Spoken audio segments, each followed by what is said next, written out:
So major league cricket 2024 match 14 review தான் நம்ம பார்க்க போறோம். Washington Freedom versus MI New York நடந்து முடிஞ்சிருச்சு. இதுல வாஷிங்டன் ஃப்ரீடம் 94 ரன்ஸ் வித்தியாசத்துல எம்ஐ நியூயார்க்கை வச்சு செஞ்சுட்டாங்க. டாஸ் இன் பண்ணி போலிங் எடுத்தாங்க மறுபடியும் MI New York and 182 Freedom post பண்ணாங்க. இதுல டாப் ஸ்கோரர் எடுத்துக்கிட்டீங்கன்னா ஆண்ட்ரூஸ் கவுஸ் ஃபேண்டாஸ்டிக்கா விளையாண்டார் 58. பட் டாப் ஆஃப் த ஆர்டர்ல டிராவிஸ் செட் ஒரு கலக்கலான இன்னிங்ஸ் விளையாண்டார் 54. அண்ட் லோவர் ஆர்டர்ல வந்து பாத்தீங்கன்னா ரச்சின் ரவீந்திரா நல்ல ஒரு கேமியோ விளையாண்டாரு 31. இந்த பக்கம் எம்ஐ நியூயார்க் போலிங் எடுத்துக்கிட்டீங்கன்னா pick of the bowlers Rashid Khan 2 wickets எடுத்தாலும் எக்ஸ்பென்சிவா இருந்தாரு. பட் கிரண் போலார்ட் லாஸ்டா கொஞ்சம் வந்து ரீசெண்டா போட்டு ஒரு 2 விக்கெட்ஸ் எடுத்தாரு. பேட்டிங்ல MI New York struggling like something.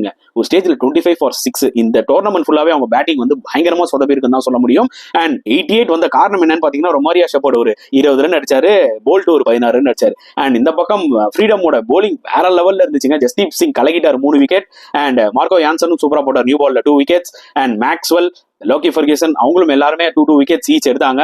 ஒரு கம்பைன் போலிங் எஃபர்ட்னு சொல்லலாம் வாஷிங்டன் ஃப்ரீடம். இந்த மேட்சை பத்தி நீங்க என்ன ஃபீல் பண்ணீங்கன்றத மறக்காம கமெண்ட் செக்ஷன்ல போட்டுருங்க.